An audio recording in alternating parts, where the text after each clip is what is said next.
గురువారం గురువారం రోజు మనం రావి చెట్టు ఆ రోజు ఆయనకి ఆవు నేతితో 5 దీపాలు వెలిగించాలి. గురువుకు కూడా 5 దీపాల ప్రీతి. గురువుకు కూడా 5 దీపాలు వెలిగించాలి. వెలిగించి 5 పసుపు కొమ్ములు ఒక వస్త్రంలో, అది కూడా పసుపు వస్త్రమే. పసుపు అంటే డైరెక్ట్గా పసుపు పచ్చరంగు వస్త్రం కొనమని కాదు.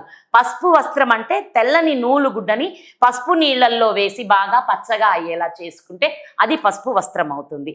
5 పసుపు కొమ్ములను పసుపు వస్త్రంలో వేసి మూట కట్టుకొని తీసుకుని మళ్ళా ఆయనకు కూడా అక్కడికి నైవేద్యం శనగలు, బెల్లం తీసుకుని వెళ్ళి లేదు శనగపిండితో చేసిన ఏదైనా మొదటి పదార్థం, అది కూడా లేకపోతే లడ్డు అలా చేసుకుంటాం కదా మనం, అలాంటి పదార్థం ఏదైనా చేసుకుని ఆ రావి చెట్టు దగ్గరికి వెళ్ళి, రావి చెట్టుకి అయితే గురువారం కూడా రావి చెట్టును తాకూడదు, ఓన్లీ శనివారమే రావి చెట్టును తాకమంటుంది శాస్త్రం. కాబట్టి గురువారం కూడా చెట్టు మీద పడి తాకి అదేం చెయ్యొద్దు. చెట్టు దగ్గరికి వెళ్ళి చెట్టుకి మొదల్లో నీళ్లు పోసి చెట్టుకి అక్కడే పసుపు కుంకుమ చేతితో సమర్పించండి. ఇట్లా పుయ్యొద్దు, చెట్టుని ఎవరు తాకొద్దు, చెట్టుకి తాకి పసుపులు పుయ్యొద్దు. కొంచెం చిటికెడు పసుపు కుంకుమ గంధం మొదట్లో చేతితో సమర్పించుకొని పూలు వేసి ఈ 5 ఒత్తుల దీపం వెలిగించుకొని, ఆ రోజు ఇంకా పసుపు ఒత్తులతో 5 ఒత్తులేసి దీపం వెలిగిస్తే ఇంకా మంచి జరుగుతుంది. వెలిగించుకొని స్వామివారికి శనగపిండి పంచదారతో చేసిన నైవేద్యం సమర్పించుకొని 11 ప్రదక్షిణాలు చేసుకుని అక్కడ కూడా మళ్ళీ దక్షిణామూర్తిని కానీ లేదా దత్తాత్రేయుల వారిని కానీ తలుచుకుంటూ మనము ఇది చేస్తే చాలా మంచి ఫలితాలు వస్తాయి. గురు అనుగ్రహంతో బుద్ధి వికసితమవుతుంది, సంకల్ప బలం పెరుగుతుంది, కోరిన కోరిక తక్షణమే నెరవేరుతుంది. గురువు ఒక్కరి బలం సంపాదించుకుంటే సకల గ్రహాలు కూడా మనకి అనుకూలిస్తాయి. గురు బలం ఉంటే సకల దేవతా బలాలు కూడా వస్తాయి.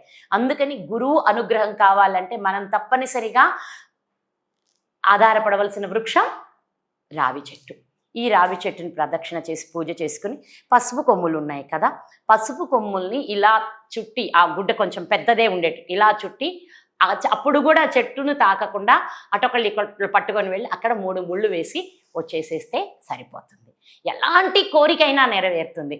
ఇది చేసి చూడమనండి. పెళ్ళి కావట్లేదు అనే వాళ్ళకి వెంటనే పెళ్ళి అవుతుంది. మనకి ఫోన్లు అయితే చేస్తారు, గంటలు మాకు అదట్ట మా అమ్మాయికి అట్ట అని చెప్తారు, చెప్పింది మాత్రం వినరు. చెయ్యమనండి, వెంటనే వాళ్ళే మళ్ళా మనకి అవును మేము ఈ పరిహారం చేశామండి రవిశాస్త్రి గారు, మా అమ్మాయికి పెళ్ళయింది లేదా మా అబ్బాయికి పెళ్ళయిందంటూ మనకి తప్పనిసరిగా మెసేజ్లు కూడా వస్తాయి. అంత అద్భుతమైన ఫలితం.